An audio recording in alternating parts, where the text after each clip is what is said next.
At precisely 6:47 a.m. on May 3rd, 1945, inside Block C of the American Military Detention Facility near Heidelberg, Germany, 24-year-old Greta Hartmann felt her knees buckle against the cold concrete floor. The fluorescent lights overhead buzzed like dying wasps. She could smell disinfectant mixed with something else: fear, sweat, the metallic tang of unwashed bodies pressed too close together for too long. She had been standing for 11 hours, no food, no water, no bathroom breaks. But nothing, absolutely nothing, prepared her for what the American sergeant just placed on the floor directly beneath where she stood. A mirror, small, tin-framed, the kind her mother used to check her lipstick before church. Scratched glass reflecting the harsh overhead lights back at her in fractured white lines. "Squat," the sergeant said in broken German, his accent thick, his face expressionless. "Füße auf beiden Seiten. Wir müssen alles sehen." Feet on both sides. We need to see everything. Greta looked to her left. 3 other women stood naked beside her, their bodies pale under the fluorescent glare. The youngest, just a girl, really, was 19. Her shoulders shook with silent sobs. The oldest, 41, stared straight ahead with eyes that had already stopped seeing. All of them stripped, all of them waiting for their turn with the mirror. The sergeant tapped the glass with his boot. "Jetzt, now." Greta's throat closed. She tried to swallow, but her mouth was desert dry. She could hear her own heartbeat pounding in her ears, drowning out the buzzing lights, drowning out everything except one terrible thought. They're going to make me look at myself. Not at her face, not at her eyes, but at the most private, most intimate part of her body, reflected back while men in uniform stood 3 feet away, watching every second. The sergeant crouched down beside the mirror, waiting. "Squat, or we move you to interrogation room. They have different methods there." Greta's legs began to shake, not from cold, not from exhaustion, from the sudden, crushing understanding that this was the point. Not to find hidden weapons or contraband, but to destroy something that couldn't be rebuilt. What Greta didn't know, couldn't know, was that what she was about to see in that mirror would replay in her nightmares for the next 60 years. Every time she undressed, every time she bathed, every time she allowed herself to remember that she was still, somehow, alive.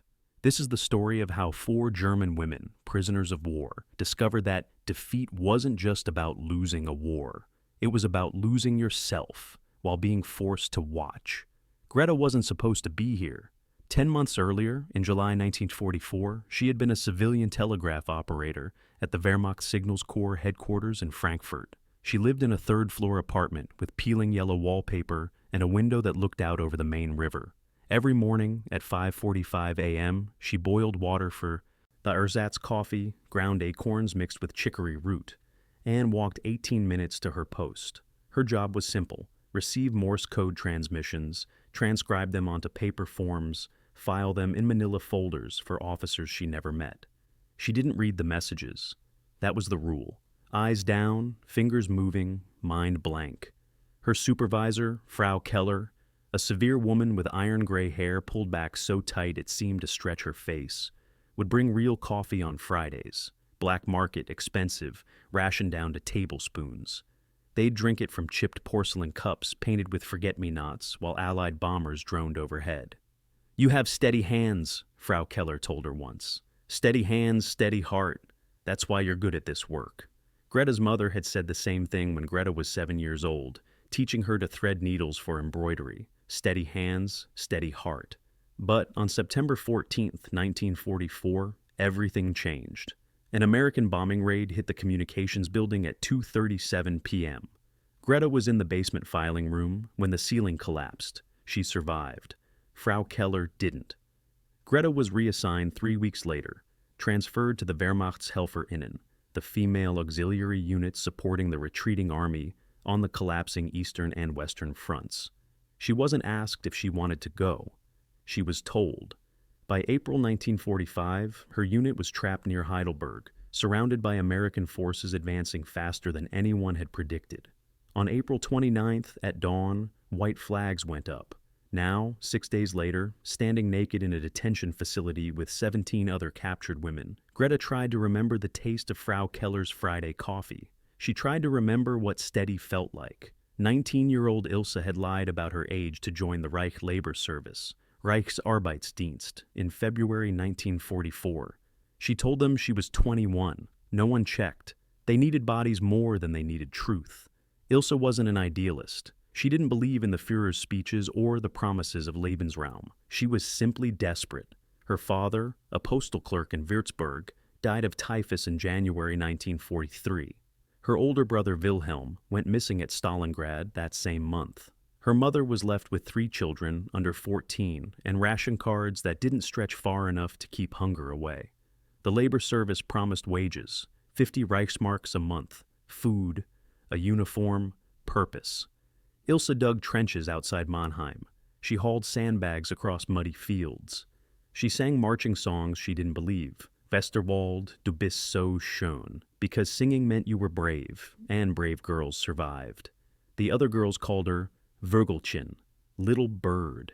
She was small, quick, always moving. Her hands were calloused from shovels. Her shoulders burned from carrying loads meant for men. 3 days ago, April 30th, she'd been building anti-tank barriers, concrete pyramids called Dragon's Teeth, outside a village whose name she'd already forgotten.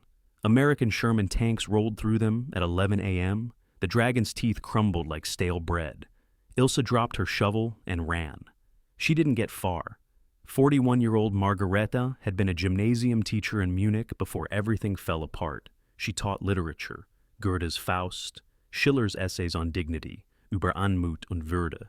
She had stood in front of classrooms of 15-year-olds and taught them that human dignity, die Würde des Menschen, was inherent, inviolable, the foundation of civilized society. Then those same students grew up and burned books in the streets. Margaret never joined the party. She also never spoke against it. When the curriculum changed in 1936, when degenerate literature was removed and replaced with nationalist propaganda, she taught what she was told to teach. Silence, she learned, was its own kind of collaboration. Her husband, Klaus, called her the sensible one. He was a postal inspector, methodical and kind. They had no children. She'd miscarried twice in the 1930s, and after that, they simply stopped trying. Klaus was conscripted in 1943, sent to France. He died on a beach in Normandy on June 7, 1944, the day after D-Day, though Margaret didn't find out until August. By then, the schools had closed. Teachers were reassigned to war work. Margaret was sent to Wehrmacht administrative offices, filing supply reports, managing inventory ledgers for boots and rifles and bandages. Nothing violent, nothing heroic, just complicity, one requisition form at a time. On April 28, 1945, American troops entered the Munich office building where she worked. An officer looked at her paperwork, looked at her face, said one word, prisoner. 28-year-old Analisa had wanted to save lives. She joined the German Red Cross in June 1941, 3 weeks after Germany invaded the Soviet Union, believing that medical work was neutral, apolitical, pure. For nearly 4 years, she worked in field hospitals that moved with the front lines. She stitched soldiers back together in tents that smelled like gangrene, diesel fuel, and hopelessness. She held boys' hands while they died from infected wounds. 17-year-olds who called for their mothers in delirium. She lied to them, told them they'd be fine, told them the morphine would work, told them their sweethearts were waiting. She wrote letters to mothers she knew would never recover from the news. Annelise's fiancé, Stefan, was a Luftwaffe pilot. He proposed in a letter in October 1943, writing, "When this is over, we'll have a garden. Roses. You like roses." Stefan's Messerschmitt was shot down over Lyon in March 1944. Anneliese still carried his letter in her jacket pocket, the paper worn soft from folding and unfolding. On April 27, 1945, American forces captured the field hospital where she worked, just outside Heidelberg. The doctors were separated from the nurses. The nurses were loaded into trucks. Annalisa had thought medical personnel would be treated differently under Geneva Convention protocols. She learned how wrong she was on May 3rd, when they brought out the mirrors. Before we continue, where are you watching this from right now? What city? What time is it there? Comment below. I want to know whose stories cross oceans and time zones, whose pain echoes across 80 years. If you want to understand how these four women survived what happened in the next 72 hours, and why their story was buried for 8 decades beneath official silence and collective shame, please hit that like button right now. It tells YouTube's algorithm that these forgotten voices matter, that women's stories matter, that the parts of history we're uncomfortable with still deserve to be told. And subscribe. We're uncovering stories like this every single week. Stories that textbooks erased because they complicated the narrative of liberation. Stories of women who suffered not just at the hands of enemies, but also at the hands of liberators. Stories that challenge everything we think we know about World War II. Now, back to Block C, back to that mirror on the floor, back to what happened when 4 women were forced to witness their own degradation. The detention facility had been a textile factory before the war. Block C still smelled faintly of machine oil and dye chemicals, now overlaid with bleach so strong it burned the inside of your nose. The 18 captured women had been marched in at 5:30 a.m. after spending the night in an outdoor holding pen, chain-link fence, mud, no shelter. It had rained. They were wet, shivering, exhausted. Inside Block C, the fluorescent lights never turned off. The windows were painted over with white paint. Time stopped meaning anything. "Form 2 lines," the female guard ordered. She was American, maybe 32, with dark circles under her eyes, and a voice that sounded like she'd given this speech 100 times before. "You will be searched for weapons, contraband, and prohibited materials. Strip completely. Place all items in the bins provided." Greta's fingers fumbled with the buttons on her Wehrmacht auxiliary jacket. They were made of cheap pressed wood, painted to look like horn. 3 were already missing. Beside her, young Ilsa was trembling so hard her teeth chattered audibly. "Schneller!" barked a male voice from the doorway. Greta's head snapped up. Male guards, 3 of them, standing in the doorway, watching. They're going to watch?" Ilsa whispered, her voice breaking. The female guard's expression didn't change. "Security protocol. Continue." Margaret, the teacher, closed her eyes as she unbuttoned her blouse. Her lips moved silently. Prayers, maybe, or poetry. Lines from Schiller that once meant something about human dignity. Analisa, the nurse, undressed methodically. She'd seen bodies before, thousands of them. She told herself this was just another body, clinical, anatomical, nothing to be ashamed of. But shame crept in anyway, hot and suffocating. They stood in 2 lines, 18 naked women under lights so bright they erased shadows, erased privacy, erased everything except raw, exposed flesh. The male sergeant walked slowly down the line, combat boots clicking on concrete, each step deliberate, each pause calculated. He stopped in front of Ilsa. "Hände auf den Kopf, dreh dich hands on your head, turn around." Ilsa didn't move, couldn't move. Her breath came in short, panicked gasps. "I said turn around." She turned, her whole body shook. Tears streamed down her face, dripping onto her collarbones, her chest, the floor. Feet apart, the female guard stepped forward with a flashlight, shining it up and down Ilsa's body, professional, detached. But the male guards in the doorway weren't detached. One of them smiled. The sergeant returned to the front of the room, carrying 4 objects. Hand mirrors, small, maybe 6 inches in diameter. Tin frames, scratched glass. The kind sold in 5 and dime stores for checking makeup. He placed them on the floor in a row, spaced 3 feet apart. "New security procedure," he announced in English. The German-American translator, a corporal with a flat, dead voice, repeated it. "Neue Sicherheitsprozedur. You will squat over the mirror, hold position for visual inspection. We need confirmation you're not concealing contraband internally." Silence. Then, from the back of the room, someone laughed, high-pitched, hysterical. "Where?" a woman's voice demanded in accented English. "Where would we hide anything? Look at us. We have nothing." "Quiet," the sergeant snapped. Greta stared at the mirrors. Light reflected off them in the harsh white pools. She couldn't look away, couldn't process what he was asking. Squat over a mirror while they watch. This violates Geneva Convention," Margaret said suddenly, her teacher's voice finding authority even while naked. "Article 14 specifies searches must be conducted with respect for—" "Article 14 applies to prisoners of war," the sergeant interrupted. "Your enemy auxiliary personnel, combatant status unclear, Different rules. Bullshit, Annalisa muttered in German. The translator smirked. The nurse says bullshit. The sergeant's expression didn't change. First four, step forward. No one moved. Step forward. Greta stepped forward because someone had to go first. Because Ilsa, little bird Ilsa, looked like she might collapse. Because Margaret was still arguing about Geneva Conventions in a voice that was starting to crack. Because Annalisa had closed her eyes, and Greta recognized that look. She'd seen it before, on soldiers who had decided dying was easier than continuing. The sergeant pointed at the first mirror. Füße auf beiden Seiten. Squat, hands behind your head. Greta moved to the mirror. Her feet were numb. She couldn't feel the concrete anymore. Couldn't feel anything except the hammering of her heart. She looked down at the mirror, saw the ceiling reflected, the fluorescent tubes, the water-stained tiles. Not herself. Not yet. Squat! Greta lowered herself. Her knees screamed in protest. Her thighs burned. But worse, infinitely worse, was the moment when her body aligned with the mirror's angle, and she saw. Not her face, not her eyes, not anything she recognized as herself. Just flesh. Pink. Vulnerable. Exposed in a way that felt like being turned inside out. The sergeant crouched down 3 feet away, examining the mirror's reflection with the same expression you'd use to inspect a car engine.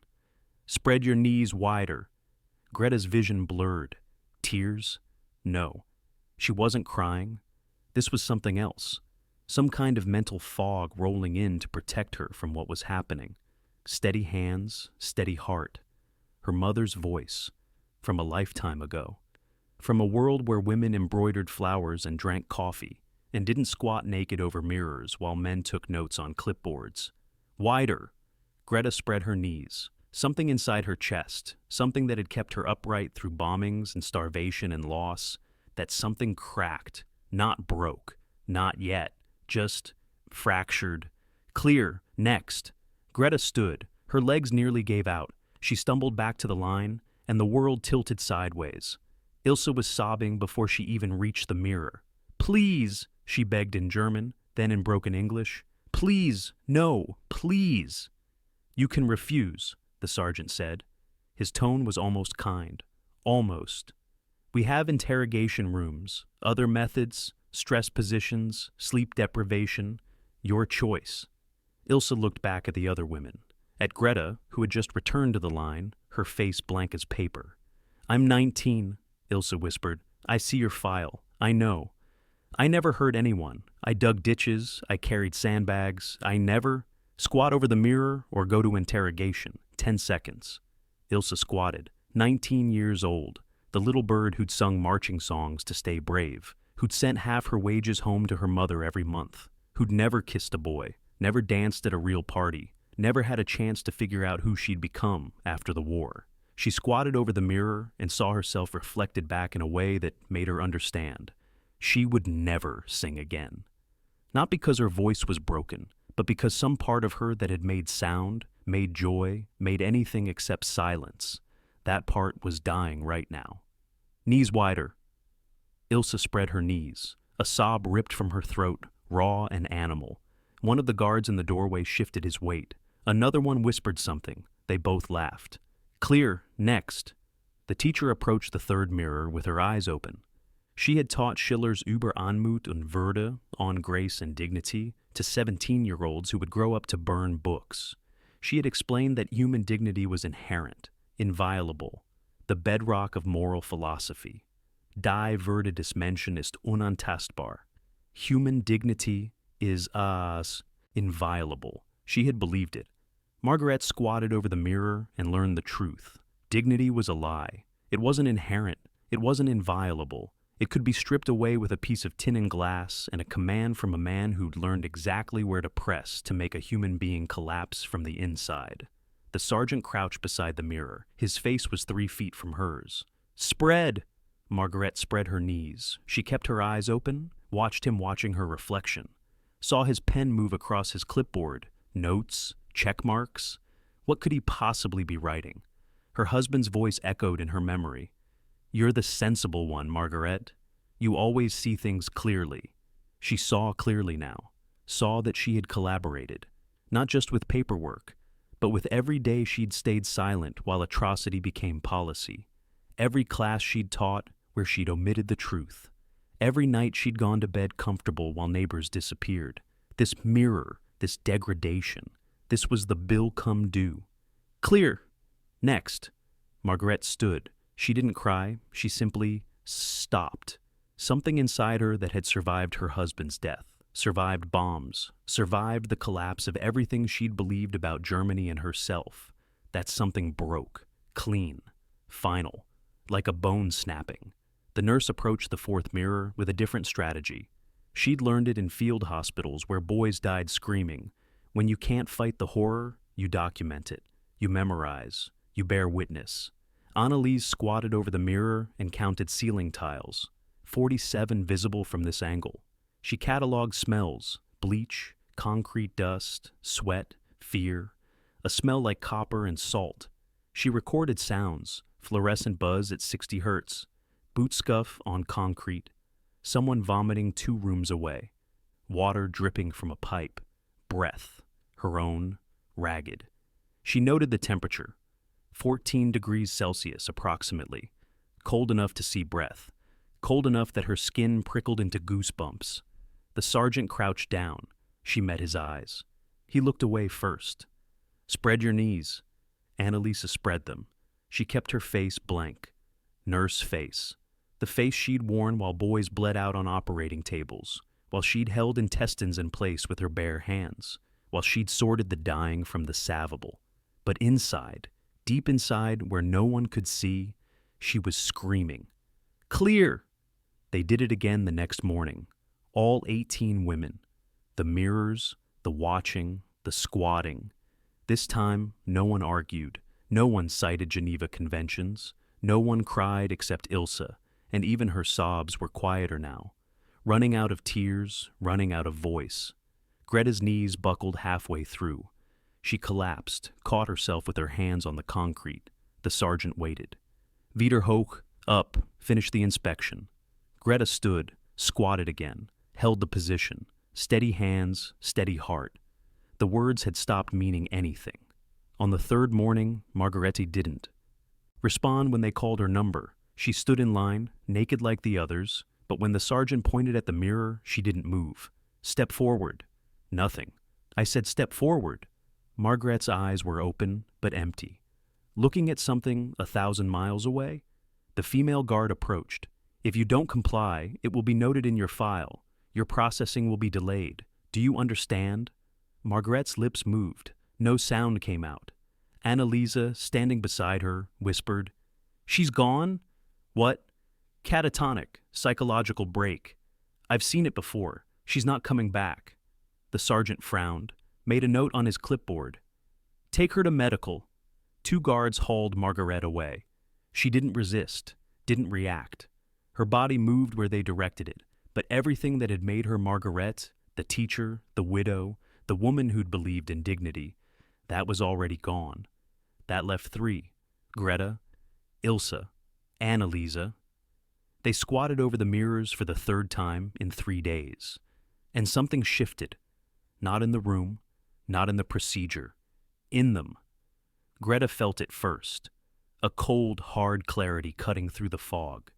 They want us broken. They want us erased. They want us to disappear.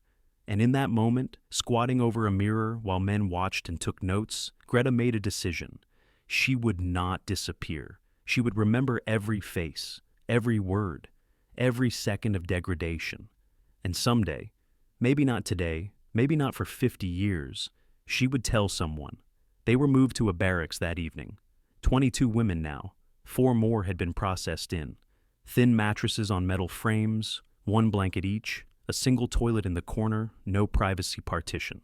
No one spoke. They lay in darkness, listening to each other breathe. Then Margaret's empty bunk, she hadn't returned from medical, seemed to press down on all of them. I don't want to survive this, came a voice from the darkness. Not Margaret, but it could have been. It was Anna, one of the new arrivals.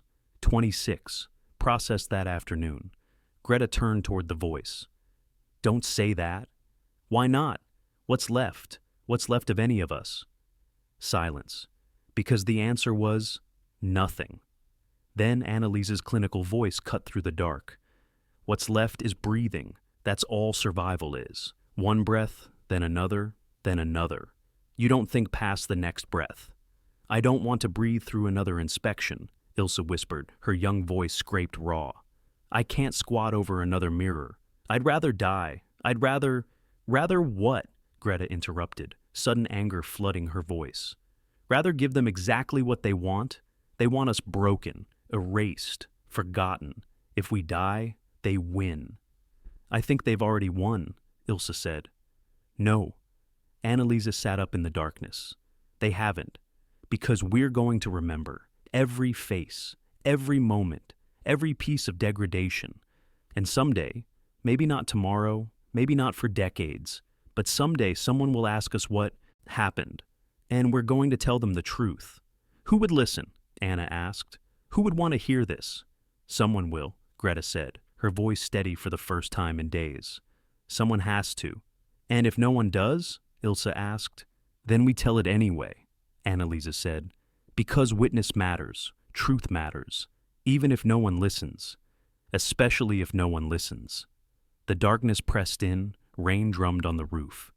I don't know if I can remember, Anna whispered. I think I'm already forgetting. My brain is erasing it, protecting me.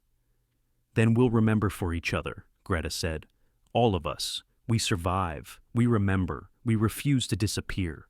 The silence that followed wasn't agreement, wasn't hope. It was just 22 women deciding that total erasure, complete disappearance, would be the final victory for men who'd learned exactly how to destroy a human being from the inside out. And they refused to give them that. Not today. Maybe not ever. The 4 women were processed out on June 12, 1945. No ceremony, no apology, no acknowledgement that anything unusual had occurred. Just signatures on forms, return of personal effects in brown paper bags, and directions to the nearest displaced persons camp. Greta Hartmann returned to Frankfurt to find her apartment building destroyed by bombing. Her mother had died of starvation in March, 2 months before Germany's surrender. Greta never worked as a telegraph operator again. Her hands shook too much for Morse code. She took a job in a bakery, kneading bread dough for 33 years. The repetitive motion helped. The heat helped. The smell of yeast and flour covered the memory of disinfectant. She never married, never spoke about the war. In 1979, a university researcher asked her about her time as a POW. Were you treated humanely? Greta paused. 17 seconds of silence on the tape. Define humanely. The researcher moved to the next question. Greta died in 2003. She was 82 years old. Her neighbors called her the quiet one. Ilse Weber never sang again. Not once. Not even humming in the shower. Not lullabies if she'd had children. She didn't. She married in 1947, a baker named Otto, who never asked about the war because he had his own nightmares to carry. They lived in a small apartment in Mannheim for 51 years. When Ilse died in 1998, her younger sister found a journal buried in the back of her closet. Most pages were blank. One entry, dated May 3, 1945, read simply, "Today I learned some things are worse than dying. Today I learned what it means to disappear while still breathing." Margaret Fisher returned from the medical ward 3 weeks after her psychological break. She never taught again. The woman who'd explained Schiller's concept of dignity to teenagers spent her remaining years working in a laundry, washing other people's sheets. She lived alone in a studio apartment. No pictures on the walls, no books, nothing from before. In 1983, a stroke took her ability to speak. She lived another 4 years in silence. Some said it was mercy. Annalisa Koch tried to return to nursing.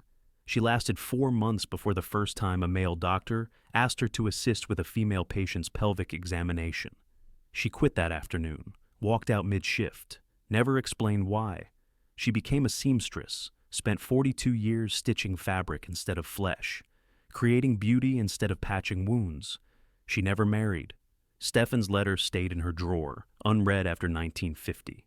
In 1989, Annalise was interviewed for an oral history project. When asked about her POW experience, she said, "I was searched. We were all searched. Standard procedure. Any violations? Violations of what? The interviewer didn't press. Analisa died in 2008. She was 91 years old. Between 300,000 and 500,000 German women served in auxiliary military roles during World War II. Tens of thousands were captured by Allied forces in the final months of the war. Body cavity searches, including forced squatting positions and visual inspections, were technically legal under military detention protocols.